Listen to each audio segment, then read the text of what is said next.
Assalamualaikum, welcome back to my YouTube channel. How are you all? I hope you all are doing great. Alhamdulillah, I am also good. आज मैं हज़रत यूसुफ़ैन शरीफ़ैन रहमतुल्लाहि ताला अलैह के बारे में कुछ बताऊंगी। आप इस वीडियो को पूरे देखना। शहंशाह दक्कन जो नामपल्ली में मौजूद है, हज़रत यूसुफ़ैन शरीफ़ैन रहमतुल्लाहि अलैहि ताला के कुछ बातें सुनाऊंगी। यूसुफ बाबा शरीफ बाबा सैयद ज़ादे हैं। ये दोनों एक ही मुल्क से है, सीरिया मुल्क शाम से। एक मुल्क में रहने पर भी एक दूसरे को जानते तक नहीं थे। इनकी मुलाकात तब हुई जब मक्का के सफ़र पर निकले थे। हज के दौरान इन दोनों की मुलाकात हुई। दोनों में दोस्ती हुई। दोस्ती इतनी गहरी हुई कि हमेशा साथ रहने का इरादा कर लिया। इसी हज के दौरान इनकी मुलाकात हज़रत शेख कलीमुल्लाह शाह साहब रहमतुल्लाहि ताला अलैहि से हुई। इन दोनों ने इन्हीं के हाथ में बैत और खिलाफत ली। ये दोस्ती का रिश्ता पीर भाई में बदल गया था। फिर दोनों बुजुर्ग हिंदुस्तान की तरफ आए। अल्लाह के दीन के लिए हिंदुस्तान आए और सबसे पहले दिल्ली पहुँचे। बादशाह की फ़ौज में मुलाजिमत की। हज़रत औरंगज़ेब के फ़ौज में मुलाजिमत की और वहीं पर रहने लगे। एक दिन हज़रत औरंगज़ेब के लश्कर ने गोलकुंडा का किला पर हमला किया, लेकिन पता नहीं हो पा रहा था। कई कोशिश के बावजूद तो एक दिन लश्कर के मुआयने के लिए निकले। रात में सब सो रहे थे, लेकिन एक खेमे में चिराग जल रहे हैं। वहाँ से कुरान शरीफ की तिलावत की आवाज़ आ रही है। और जब औरंगज़ेब बादशाह वहाँ पहुँचे तो देखा कि सख्त हवा चल रही है, मगर चिराग बुझ नहीं रहा है और अंदर दो बुजुर्ग बैठे हुए हैं और कुरान शरीफ की तिलावत कर रहे हैं। ये दोनों कोई और नहीं, यूसुफ बाबा शरीफ बाबा थे। हज़रत औरंगज़ेब पूछे कि आप दोनों के रहते हुए हम इस जंग को हार रहे हैं। यूसुफ बाबा शरीफ बाबा ने जवाब दिया कि हम फ़कीरों को इन दुनियादारी से क्या वास्ता। फिर हज़रत औरंगज़ेब ने कहा कि आप हमारी लश्कर के सिपाही हैं, तो आपका फ़र्ज़ बनता है कि हमारी लश्कर की हिफाजत करे। हज़रत यूसुफ बाबा शरीफ बाबा ने एक तख्ता मंगवाया और कुछ लिखा और कहा, लंगर खाने की तरफ जाओ, वहाँ एक मोची बैठे हुए हैं, ये उनको दे। इसके बाद औरंगज़ेब खुद अपने हाथों से तख्ता मोची को दिए। जब मोची ने तख्ती पढ़ी, गुस्से की हालत में औरंगज़ेब को देखा। उसी तख्ती को पलटाकर पीछे कुछ लकीरें बनाकर औरंगज़ेब को दिया। वो वापस यूसुफ बाबा शरीफ बाबा के पास लेकर गए तो यूसुफ बाबा शरीफ बाबा ने कहा कि ये तुम्हारा काम नहीं होना मुश्किल है, आप यहाँ से चले जाओ, ये किला फतेह नहीं हो सकता। हज़रत औरंगज़ेब ने पूछा कि अगर मैं आपकी बारगाह से ना उम्मीद होकर जाऊँ तो फिर कहाँ जाऊँ, आप ही कुछ कीजिए। इसके बाद यूसुफ बाबा शरीफ बाबा ने फिर तख्ती पर कुछ लिखा और फिर जाकर के उन शख्स को देने को कहा। जब वो जाकर दिए तो वो शख्स बहुत देर तक पढ़ते रहे। बहुत देर तक पढ़ने के बाद फिर औरंगज़ेब ने पूछा कि आप क्या पढ़ रहे हैं। वो बुजुर्ग खड़े हुए और कहा कि तुमने मेरी 50 साल की इबादत में खलल की। ऐसे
सलाम अलैका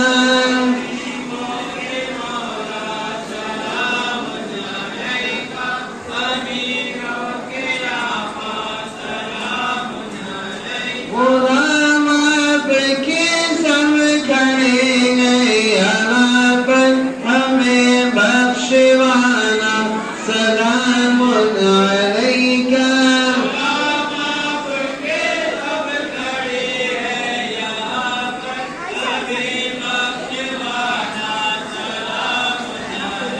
गुलाम आपके हम खड़े हैं यहाँ पर हमें बख्शवाना सलाम अलैका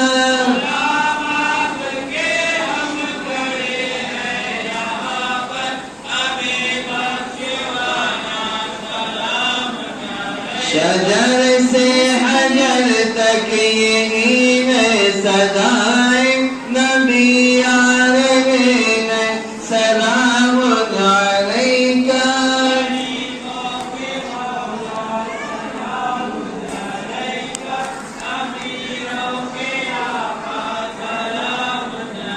यूसुफ नौलिया सलाम अलैक बेकसों की शला सलाम अलैक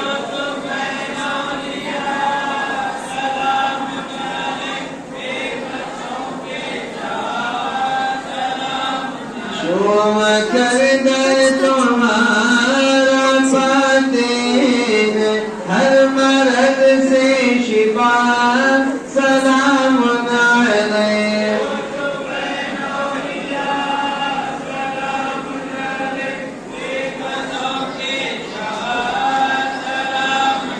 कोई जाता नहीं कभी खाली है ये वो बारगाह सलाम अलैक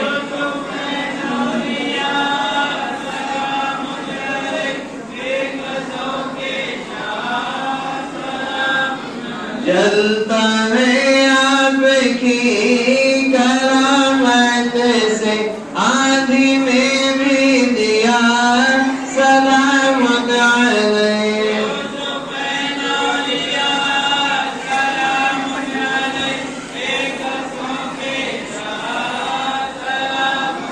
हम गुनाहगारों को बचा लीजिए बाखुदा ना खुदा सलाम अलैक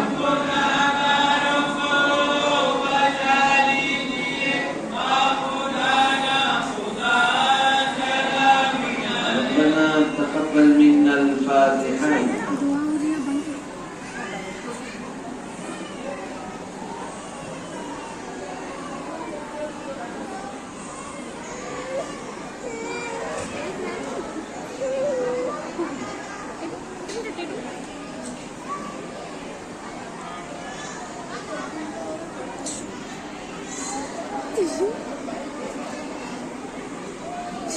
اللهم صل على سيدنا ونبينا وشفيعنا ومولانا محمد وعلى آل سيدنا محمد وبارك कहकर वो बुजुर्ग वहाँ से चले गए। फिर हजरत औरंगजेब ने यूसुफ शरीफैन के दरबार में आकर कहा कि वो हजरत ने ये तख्ती दे दी है।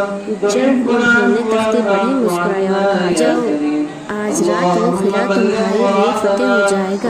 फिर हजरत औरंगजेब ने कहा हुजूर मुझे ये बात बिल्कुल समझ नहीं आई कि उनका गुस्से से देखना आपका तख्ती पर कुछ लिखना कर देना और उठकर चले जाना। तो हजरत यूसुफैन शरीफैन ने फरमाया जो ये शख्स थे वो आम बुजुर्ग नहीं बल्कि 50 साल से बैठकर इस किले की हिफाजत फरमा रहे थे।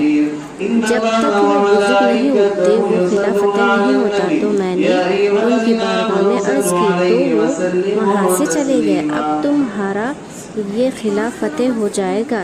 एक मर्तबा यूसुफ बाबा सख्त बीमार हुए और उसे इस दुनिया से शरीफ बाबा कहीं बाहर गए हुए थे। जब वो वापस आए तो पता चला कि उनके अजीज दोस्त पर्दा फरमा गए। तो शरीफ बाबा ने यूसुफ बाबा के पास गए और कहने लगे कि हमने एक साथ रहने का वादा किया था, तुमने मुझे अकेला छोड़ दिया और चले गए। ये मुमकिन ही नहीं है कि एक दोस्त चला जाए और दूसरा दोस्त यहाँ रह जाए। उसके बाद शरीफ बाबा ने वज़ू किया और हुजरे शरीफ में दाखिल हो गए और अपने चेहरे मुबारक पर सफ़ेद चादर डाल दिया और लेट गए और उसी वक्त उनका विसाल हो गया। ये इनकी खूबसूरत कहानी है। इनका उर्स शरीफ जिलहज के 5, 6, 7 तारीख को मनाया जाता है हर साल।